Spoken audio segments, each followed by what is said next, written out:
Hello, and thanks for joining me. As you can see, I'm in my workshop today and I've got my Triumph Bonneville T140 up on the workbench. The reason it's up here is that I have a problem with the front brake. Just over this last week, the front brake has started binding.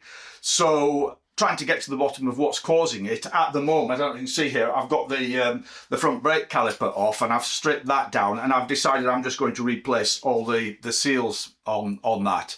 I'm not going to make a video about it because I did make a video about servicing the entire brake system. I had both the caliper and the master cylinder in bits and replaced all the component parts from those. I made that a few years ago. But the fact that I've got the bike in bits again now just is an indication how once you do this job, it doesn't last forever. This bike does get ridden quite a lot. And it looks like I'm going to have to replace those seals again. But as I started to work on the bike, it just got me thinking about how problem solving is a big part of motorcycle maintenance. Anybody who's a professional mechanic on motorcycles or anything else will tell you it's a very big part of it. But for me, because I enjoy doing my own maintenance, a very big part of the pleasure that I get from that is in being able to identify and solve problems.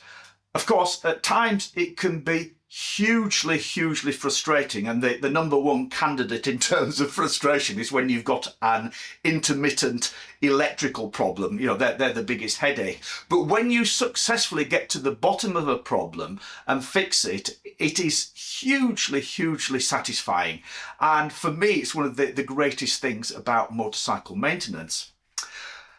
But one of the things I've noticed is that many people fail to go through the correct thought process, what I would call the correct steps of the thought process in problem solving when you encounter a problem with your bike.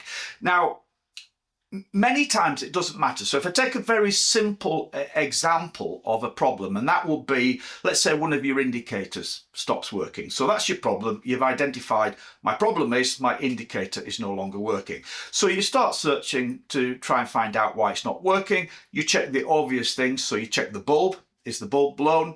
And then you check that any connectors have come loose or connectors are dirty. You maybe check for any broken, frayed wires. You maybe check the indicator relay, the flasher relay. And as you systematically go through those different components within the system, you will stumble across the culprit there and you will fix it. So, you find the problem. The most simple is the bulb's just broken, or, more complicated if you've got a dodgy connector which is not easily identifiable. But you identify it and you fix it. And that's all well and good, that's fine, because you had a problem, you solved the problem. But in some cases, it's far more complex than that. And what I've seen people doing in many cases, and this is why I'm making this video, is they identify the symptoms of a problem and they fix the symptoms without identifying and fixing the underlying cause.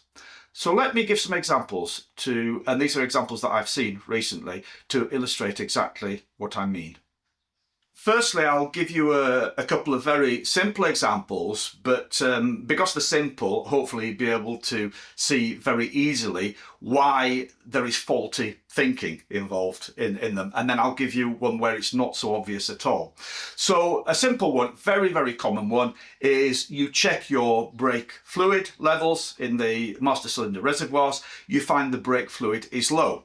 So many people, they say, that's my problem, is my brake fluid is low. So solution is top up the brake fluid. So they top up the brake fluid to the required level. Fine, problem fixed. But it's not, is it? Because what you need to ask yourself is, why was that brake fluid low? There are two possible reasons, obvious reasons why it would be low. One is that you've got a leak in the system somewhere. So before you go to top it up, you need to check down all your lines, particularly if you've got a line in multiple pieces, with connectors, check all the connectors and check and make sure that there is no leak in the system.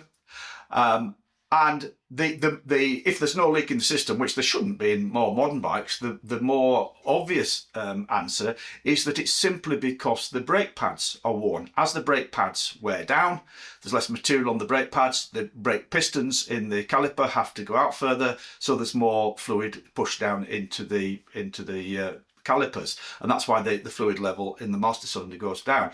So a very low brake fluid level is usually an indication that your brake pads are getting low and your brake pads need changing. So rather than simply topping up the fluid in the master cylinder, you need to check your brake pads, and it could be simply a case of replacing the brake pads. To replace those brake pads, you need to push the pistons back in. As you push the pistons back in, fluid goes back up into the master cylinder and your fluid level is correct, the master cylinder again. Now, obviously, it could have gone down and you decide that there's still enough life left in those brake pads. And so you do top up the master cylinder a little bit, but at least you've checked and you've seen what the underlying cause is. So remember what I said earlier, the symptom is that the brake fluid level is low. That's simply the symptom. What's the underlying cause? What's the underlying issue? You have exactly the same thing with oil levels and coolant fluid levels. So I'll sort of lump those together. You might identify that your brake fluid, your oil level is low.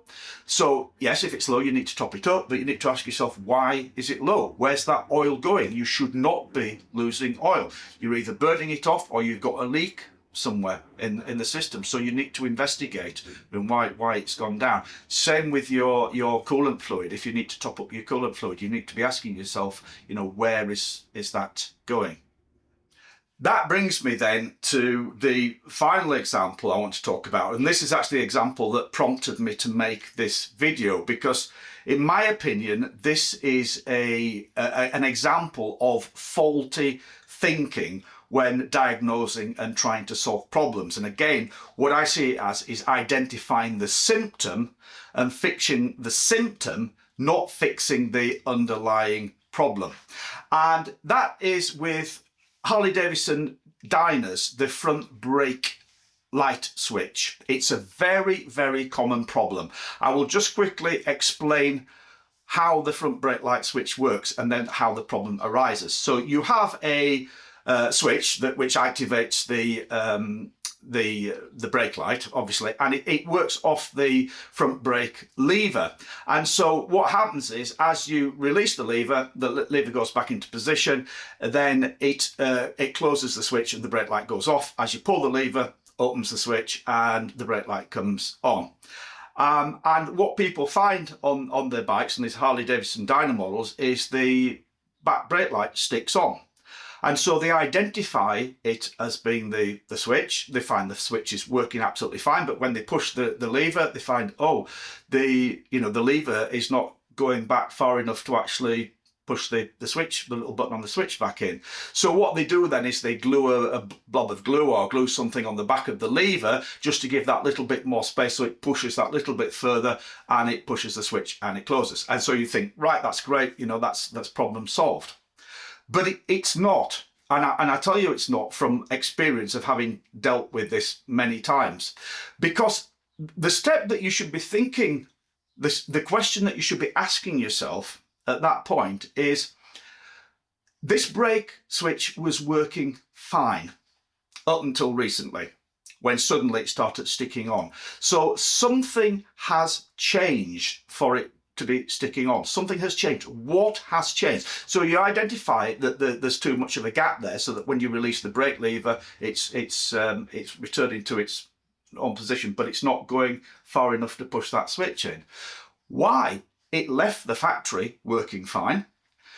It was working fine up until recently. You need to ask yourself, what has changed? By simply gluing a little bit on the back of the lever, you are not fixing the problem, you are just botching it to mask the problem. And in that particular case, the answer is, the answer to this actually is irrelevant. It's the thought process that I'm talking about here. Is that what happened is you get a little bit of leakage of fluid past the piston in the master cylinder, builds up around the end of the cylinder, grunges it up so that the piston doesn't fully return. So in actual fact, the problem is that the piston it's being pushed back by the spring, obviously, but there's too much grunge there to let it return all the way. So it's not returning all the way, not returning far enough to activate the switch. And that's the underlying problem. In that particular case, it's important to identify the underlying problem, because if left and masked just by sticking something on the back of the lever, then you gradually, that buildup gets more and more so that your brake is not releasing properly. And I've actually seen now 3 separate bikes where the front brake has locked on with the rider riding. In one case, it resulted in a serious accident. The other 2 just sort of had to pull over to the side of the road and get rescued. But in all 3 cases, what they had done is they started off with a faulty light switch. They fixed it by gluing something to the back of the lever, thought they fixed it because the brake light goes off, but they hadn't fixed the underlying problem. So my point here is, I know I'm getting a little bit preachy about this, so sorry, but my point is you've got to have a very clear thought process when you're dealing through problems. And when you identify something, is ask yourself, is this the actual problem, or is this just a symptom of some other underlying problem? And if it's just a symptom, you need to keep digging to get to what the underlying problem is. So I hope you found that interesting. Hope you found it useful. Thank you very much for watching. If you're still with me, please click the like button, follow the channel if you don't. See you again soon. Bye.